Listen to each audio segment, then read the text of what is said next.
कथा का नाम सुदर्शन चक्र का रहस्य। भूमिका। सुदर्शन चक्र भगवान विष्णु का वह दिव्य आयुध जो न केवल असुरों के अंत का कारण बना बल्कि धर्म की स्थापना का भी प्रतीक है। पर क्या आपने कभी सोचा है कि यह चक्र आखिर है क्या? कहां से आया और क्यों केवल भगवान विष्णु ही इसे धारण कर सकते हैं? आइए जानते हैं इस अद्भुत अस्त्र का रहस्य एक कथा के माध्यम से। कथा। देवों का वरदान, धर्म का शस्त्र। बहुत प्राचीन समय की बात है जब सृष्टि पर अधर्म और असुर शक्तियां हावी हो रही थीं। ऋषि मुनियों का यज्ञ भंग हो रहा था, धरती त्राही त्राही कर रही थी। देवताओं ने ब्रह्मा जी के पास जाकर सहायता मांगी। ब्रह्मा जी ने उन्हें भगवान शिव की तपस्या करने को कहा। देवताओं ने मिलकर कैलाश पर्वत पर भगवान शिव की घोर तपस्या की। जब महादेव प्रसन्न हुए तो देवताओं ने उनसे एक ऐसा शस्त्र मांगा जो सृष्टि की रक्षा कर सके और अधर्म का विनाश कर सके। तभी महादेव ने अपनी जटाओं से एक दिव्य ऊर्जा निकाली। यह ऊर्जा इतनी तेज और उग्र थी कि स्वयं अग्नि देव भी उससे धारण न कर सके। तब भगवान शिव ने इस ऊर्जा को ऋषि विश्वकर्मा को सौंपा और कहा, इसे एक ऐसा चक्र बनाओ जो धर्म की रक्षा कर सके और अधर्म का अंत। विश्वकर्मा की रचना।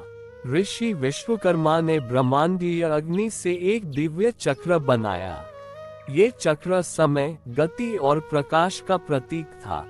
इसकी धारियां इतनी तेज थीं कि यह किसी भी वस्तु को क्षण में भस्म कर सकती थी। इस चक्र में 3 विशेष शक्तियां थीं। अनंत गति, ये चक्र कभी रुकता नहीं था। धर्म अधर्म की पहचान, ये चक्र केवल अधर्मियों का नाश करता। वापसी की शक्ति, ये जहां से फेंका जाता वापस आ जाता। ये चक्र केवल वही धारण कर सकता था जो संपूर्ण धर्म का पालन करता हो, और वह थे भगवान विष्णु। सुदर्शन चक्र का नाम क्यों पड़ा? इस चक्र की गति इतनी तेज थी कि केवल सुदृष्टि यानी सुदर्शन ही उसे देख सकते थे। सामान्य प्राणी तो उसकी गति भर से भस्म हो जाते थे। इसी कारण इसका नाम पड़ा सुदर्शन चक्र। कृष्ण और सुदर्शन चक्र। द्वापर युग में जब भगवान विष्णु श्री कृष्ण रूप में अवतरित हुए तब भी उन्होंने सुदर्शन चक्र को धारण किया। इसका सबसे प्रसिद्ध प्रयोग तब हुआ जब श्री कृष्ण ने द्रौपदी का चीरहरण रोकने हेतु सुदर्शन चक्र को उठाया और दुशासन भयभीत होकर पीछे हट गया। इसके अतिरिक्त भगवान श्री कृष्ण ने शिशुपाल के 100 अपराधों के बाद सुदर्शन चक्र से उसका वध किया था। रहस्य की अंतिम बात।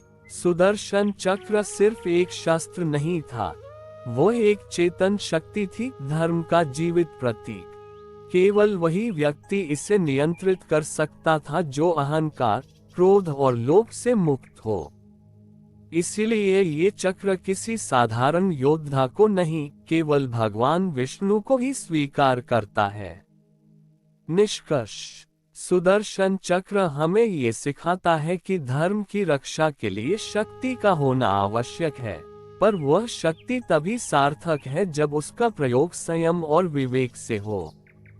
यही कारण है कि यह चक्र आज भी भगवान विष्णु के हाथ में है, धर्म, समय और सत्य का रक्षक बनकर।